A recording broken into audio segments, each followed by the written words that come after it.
Well, correct. And that's why we stopped the funding to the Palestinians during the Trump administration in which I served. One of the reasons is there was actually a pay for slay policy. And that's where the families of people who were a suicide bomber and who, committed jihad or, blew themselves up would actually get paid for that. There was a financial incentive for them. And that was the Taylor Force Act that was passed in the Congress to ensure that American funds could not go to the Palestinian Authority as long as they were paying off the families of suicide bombers. Seems pretty simple to me.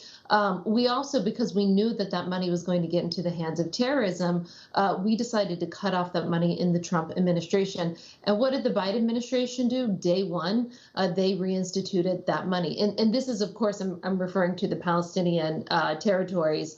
Now let's go over to Iran and what happened there. So as you know, we instituted the maximum economic pressure campaign against the Islamic Republic of Iran. And there are actually still sanctions on the book 3 years into Biden's presidency that they have not been enforcing. So when they didn't enforce those oil sanctions that are on the books, that means that the Iranian regime has been able to get $80 billion more in oil revenue over the last 3 years because of the unenforced sanctions. What does that lead into, Chris? That leads into just 3 weeks ago, this $6 billion, the largest ransom ever paid for American hostages that the Biden team gave to the Iranian regime. Now they're saying, but they haven't accessed the funds yet. Okay, good. Then take them away.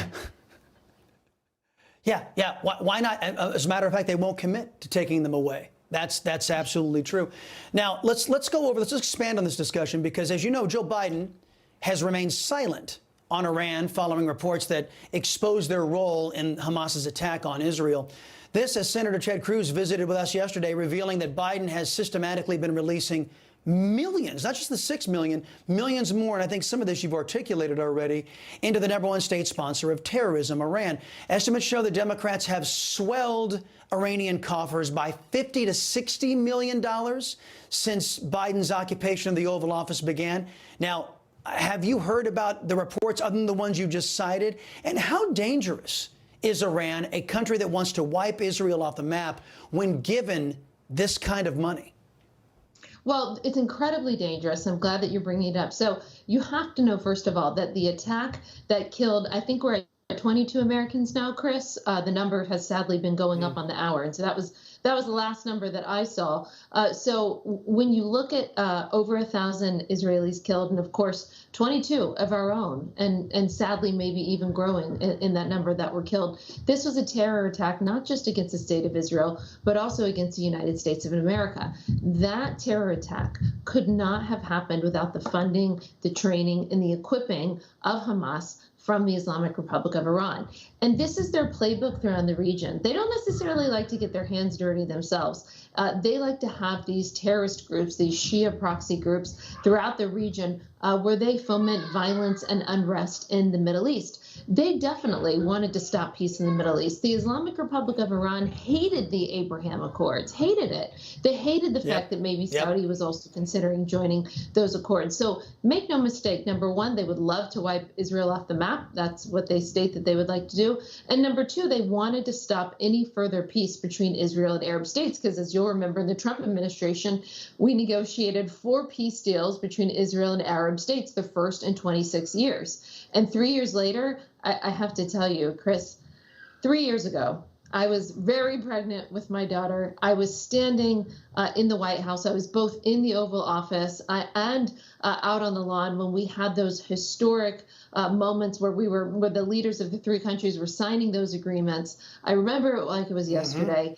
And as somebody who was intimately involved, and there was only a few of us, a lot of people claim to be a part of Abraham Accords that weren't, but there was just a few of us, a handful of us that were involved in Abraham Accords. And to go from that moment to that signing, what we had in the Trump administration, 3 years later, to see the images that you were just showing to your audience is devastating. It's truly devastating. It's a gut punch. It's a gut punch. Look, I've only got about 45 seconds left, and I couldn't let you go without commenting on this story. As you know, the Democrats are unapologetically supportive of Black Lives Matter.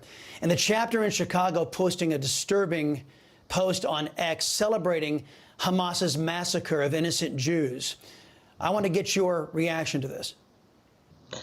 You know, people are showing us exactly who they are. And this is a friend of mine posted on Facebook, a rabbi, and he said, I now know who would hide me in the attic if needed. And I also now know who would watch as I'm carted away, to the death camps. That's, of course, what happened during the Holocaust. And so I say, I welcome these statements. And why do I say that, Chris? Because people are exposing themselves. They're showing exactly who they are. They're showing the virulent anti-Semitism on the left that they try to masquerade as anti-Zionism.